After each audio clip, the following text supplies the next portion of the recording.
Bismillahirrahmanirrahim. Assalamualaikum warahmatullahi wabarakatuh. Pada rekaman kali ini, teman-teman, kita akan membahas produksi kata dan kalimat. Materi kali ini diperuntukkan untuk sesi ketiga dari mata kuliah pilihan linguistik transdisipliner untuk blok pertama, ya, yang membahas psikolinguistik.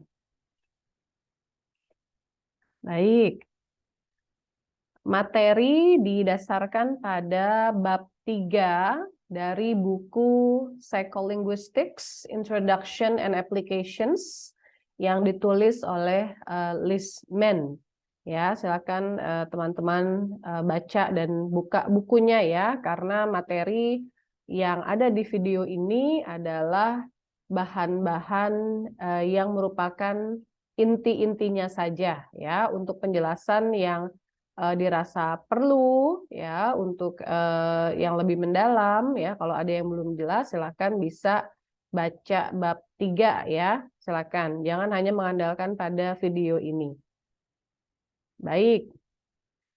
Nah, ketika kita memproduksi kalimat ya, teman-teman ya, ketika kita berbicara, ketika kita berkomunikasi secara lisan, ya, pada proses itu ada 5 level ya, atau 5 tataran yang terjadi ya.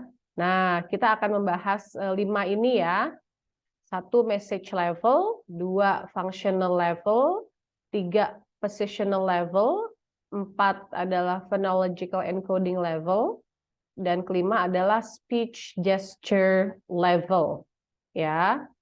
Nah, yang menarik adalah nanti kita lihat ya bahwa level pertama ini adalah level konseptual ya, bukan bahasa. Jadi di sini belum ada kata-kata ya, belum ada bahasa.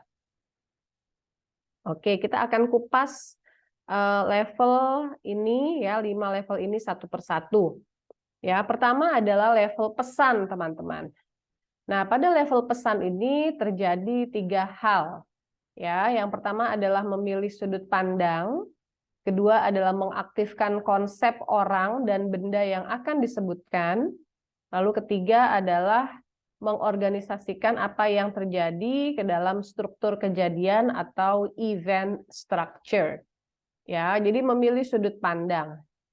Nah, pada suatu kejadian yang kita lihat, yang kemudian kita ingin sampaikan ya dalam kalimat-kalimat kita secara lisan, kita perlu untuk melihat ini ya dari sudut pandang tertentu ya, biasanya demikian.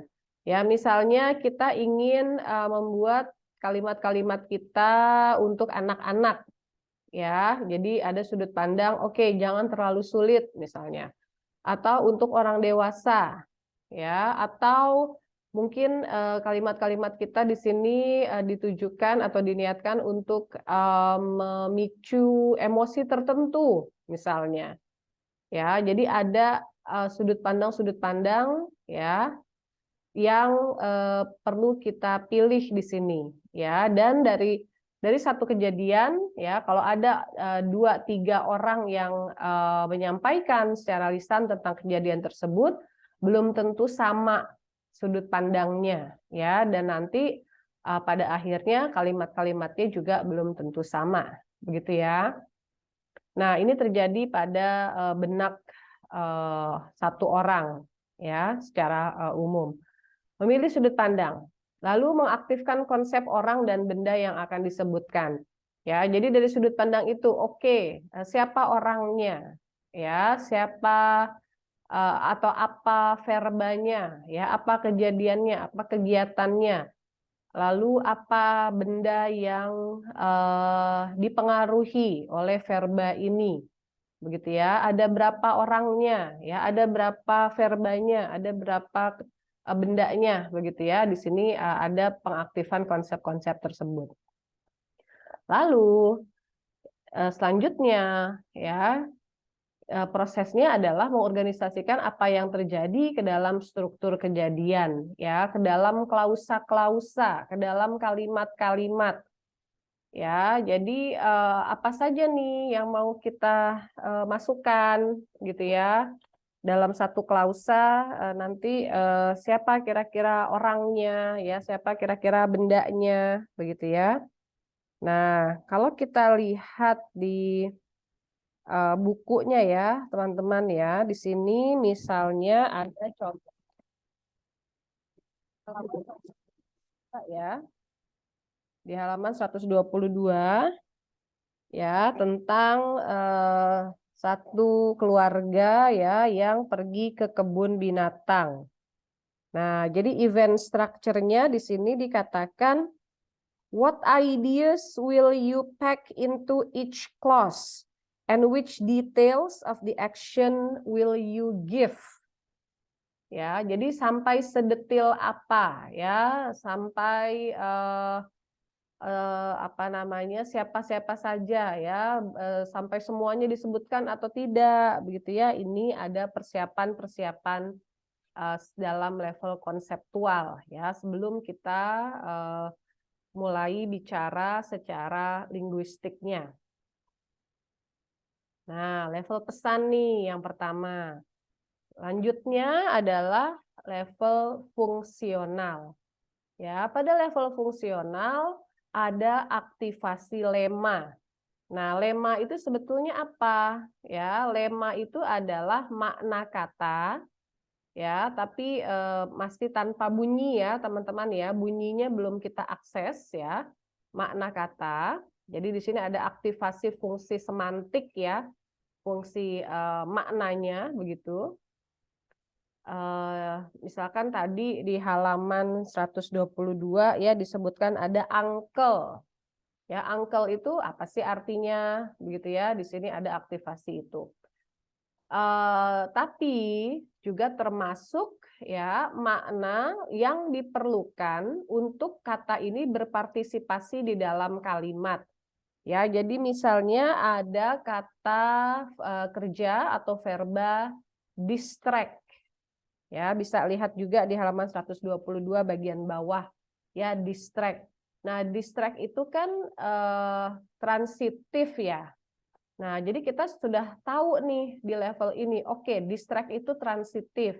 Berarti dia perlu objek ya, siapa yang diganggu fokusnya begitu ya, distract. Nah, itu sudah termasuk yang diaktifasi ya ketika kita mengaktifasi lema verba distract ya, berpartisipasi di dalam kalimat. Jadi kalimatnya nanti ada distract, ada kata benda di belakangnya ya, objeknya begitu. Nah, jadi di sini ya fungsional yang level kedua ya, aktivasi lema. Baik. Nah, dari situ kita selanjutnya ya akan melihat ilustrasi ya, teman-teman ya. Jadi pada level kedua tadi ya kurang lebih seperti ini ilustrasinya. Ya, jadi ada lion misalnya. Oh, lion itu adalah undergoer. Ya, berarti di dalam event structure yang kita buat, ya, lion ini posisinya nantinya adalah sebagai objek dari verba distract. Ya, dan memang betul distract itu lemanya ya juga termasuk ada transitif tadi ya, berarti distract ini akan butuh objek ya di dalam kalimat. Nah, ini muncul nih undergoer ya di lemanya tadi.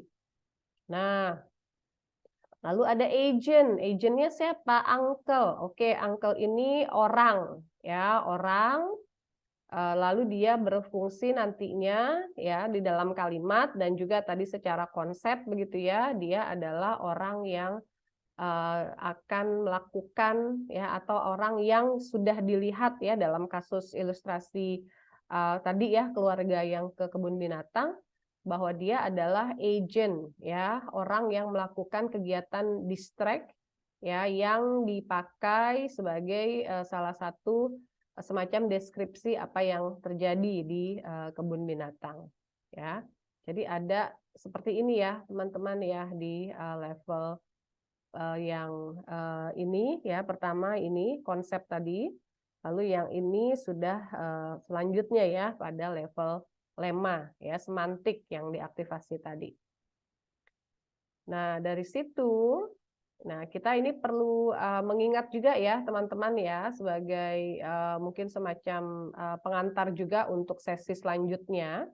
Ya, level-level ini bermanfaat untuk memahami proses produksi normal dan yang terganggu, gitu ya. Jadi tadi sudah 2 yang dibahas, nanti kita juga akan lihat yang selanjutnya, ya. Ketika kita misalkan mendengar atau bahkan memproduksi sendiri ya, slip of the tongue, kilir lidah ya, salah bicara. Itu sebenarnya di level mana sih yang terganggu? Kenapa bisa yang dibicarakan ya, yang diucapkan itu menjadi seperti itu, gitu ya. Nah, kita juga menggunakan model-model ya atau pemrosesan seperti ini untuk pemrosesan yang demikian ya, tidak hanya pemrosesan yang normal ya, yang lancar, yang tidak ada gangguan. Ya, jadi mohon bisa diperhatikan ya pembahasan kali ini karena akan sangat membantu ketika kita mencoba untuk memahami ya materi pada slip of the tongue misalnya. Ya. Baik.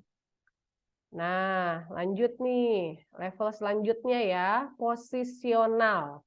Nah, setelah tadi lemanya sudah terpilih, ya, pada level posisional kita akan bicara slot, ya, akan bicara urutan, ya, akan bicara tempat di dalam kalimat yang nantinya diucapkan. Jadi di sini secara singkat kita bicara tata bahasa, ya, kita bicara sintaksis. Ya, jadi kalau subjek ya di bahasa Indonesia atau di bahasa Inggris atau di bahasa apa yang dipakai, ya posisinya di mana, ya verbanya di mana, objeknya di mana, ya ini bisa berbeda satu bahasa dengan bahasa lain ya tentu saja. Nah, lanjut ya. Selanjutnya adalah phonological encoding, ya level encoding fonologis. Nah, ketika kita dengar kata fonologis ya teman-teman, font ya, font ini berarti ada urutan, ada urusan dengan bunyi ya. Jadi sudah kita bergerak kepada bunyinya. Ketika kita bicara itu kan berupa bunyi ya. Nah, encoding fonologis. Jadi bunyinya nanti seperti apa nih? Itu. Jadi yang di sini diaktifasi adalah fonem. Gitu ya. Kata yang sudah diaktifasi kode bunyinya ya. Jadi tidak lagi apa ya semacam abstrak begitu ya seperti tadi di level sebelumnya, tapi sudah mengarah ke lebih konkret ya, ada kode bunyinya yang sudah berbaris ya sesuai tadi yang dihasilkan dari posisional ya. Nah, urutan ya teman-teman, urutan barisannya ini menentukan alofon yang diperlukan. Ya, jadi misalnya urutan kalau ada verba di bahasa Inggris ya, untuk orang ketiga tunggal itu ada kita harus tambahkan S misalnya ya, ada imbuhan atau akhiran S. Nah, urutannya si S itu ya imbuhan itu adalah setelah verbanya. Ya, jadi misalnya ada walk menjadi walks, ya itu S-nya di belakangnya, begitu ya. Nah, tapi juga ya pada level ini kita tentukan alofon teman-teman. Ya, alofon secara singkat adalah bentuk bunyi yang dipilih sesuai dengan lingkungan yang ada ya, yang apa namanya kalimat-kalimat yang kita ucapkan.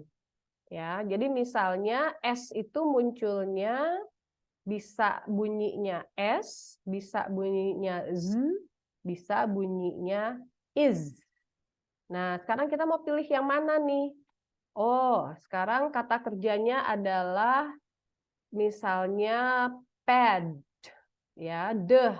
Nah, munculnya harus z, ya. Jadi alofonnya pads, misalnya, ya, bukan is. Ya, is itu dipilih ketika kata kerjanya misalnya seperti miss, ya, Mrs. misalnya. Ya, lalu untuk s misalnya verbanya adalah walks, ya, walks. Nah, jadi di sini sudah kita juga memproses yang seperti itu, ya, secara realnya nanti ini mau yang mana nih, yang s, yang z, atau yang is, ya. Dan alofon-alofon pada kata-kata lain, ya, tidak hanya itu tentu saja.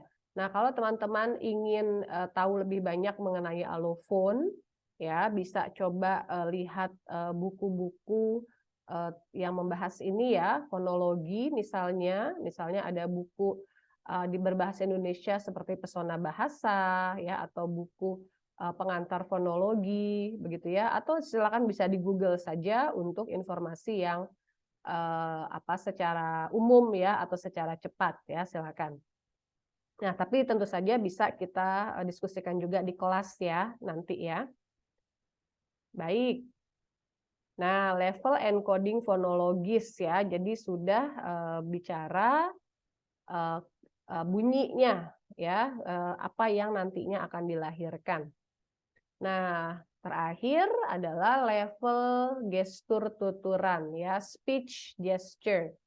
Nah, pada level ini yang terjadi adalah fonem mengirimkan aktivasi kepada artikulator, gitu ya, kepada otot-otot, kepada organ-organ yang berkontribusi atau berpartisipasi dalam pengucapan kalimat, ya, dalam pelafalan.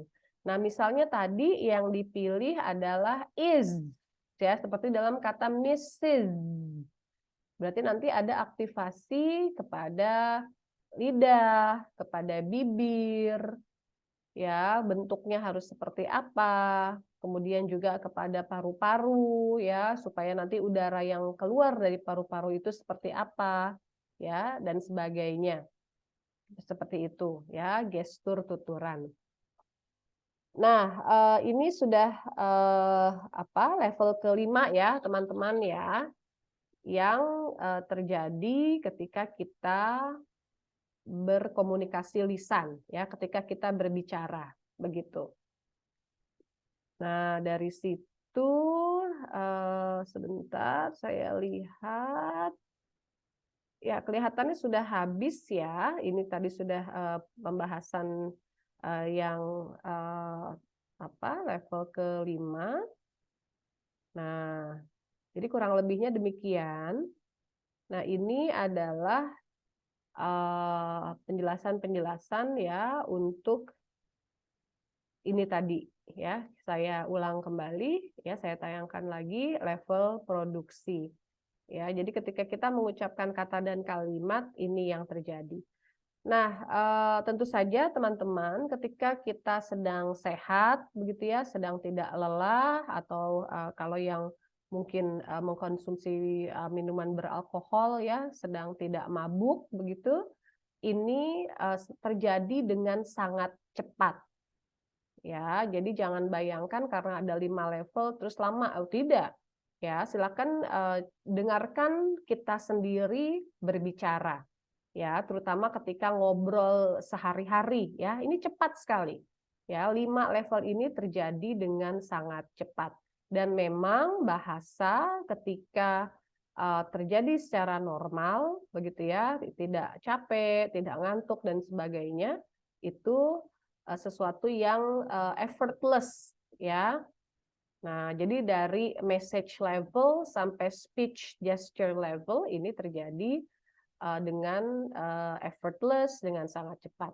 Ya, namun ya kita akan lihat di materi selanjutnya tentang slip of the tongue. Ya, ketika terjadi misalnya ngantuk begitu atau lelah, bisa terjadi gangguan-gangguan di level-level ini, gitu ya. Nanti kita akan coba lihat slip of the tongue-nya seperti apa, lalu juga di mana ya, di mana kemungkinan terjadinya gangguan ya, dan mengapa ya, mengapa bisa terjadi gangguan yang demikian. Baik, mohon bisa diingat ya teman-teman ya, jangan lupa mengumpulkan paragraf di emas yang berisi apa namanya, pengalaman atau masukan ya, atau mungkin pertanyaan ya terkait dengan materi hari ini ya, untuk produksi kata dan kalimat ya, tolong jangan lupa. Baik, sampai bertemu di kelas ya. Saya ucapkan sekali lagi terima kasih sudah menyimak. Alhamdulillahirabbil alamin. Assalamualaikum warahmatullahi wabarakatuh.